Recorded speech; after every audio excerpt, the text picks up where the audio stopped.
It's good to be with you, Grace Church. Been on the road this week. We've been up at Camp Tadmor, putting a staircase, a circular log staircase into the Tadmor cabin. Some people call it the Convergence Cabin, but we at Grace Church call it the Grace Baptist Roundup Cabin. It was a great trip, and getting to work with Matt and with Jim and with Philip and Dan and Jay and with Josh was a great privilege this week, and the Tadmor team as well. As I spent time up there working with those guys and connecting with those guys, it just reminded me of how important it is that we understand what the Bible says about one another. Last week, Caleb introduced us to the subject of the one another passages, and he looked at this idea of love one another. That phrase, love one another, is found 16 times in the Bible, and it is really at the core of the great commandment. Love the Lord your God with all your heart, with all your soul, with all your mind, and love your neighbor as yourself. On these two commands depends the whole law and the prophets. When we think about the law and the prophets, we recognize that everything in the Old Testament hangs on this one thought, and that is that we're to love God, love others, and to love ourselves. So the one another passages that we have, over 40 of them in the New Testament, really speak to what does it look like to be people who love one another.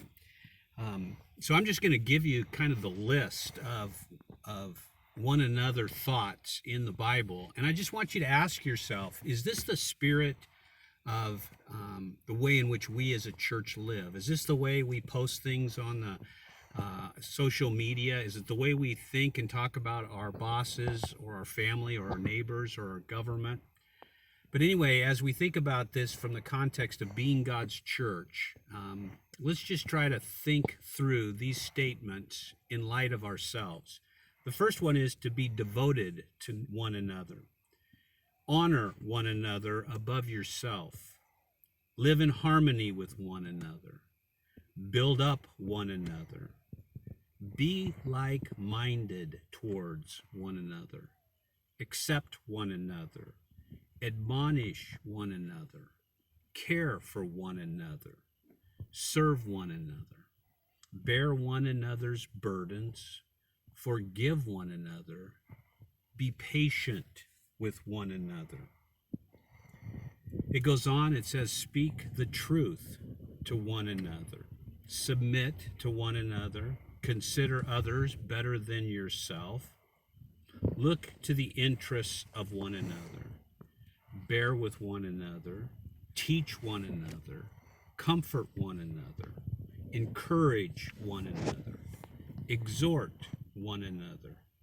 Stir up or provoke or stimulate one another to love and good works.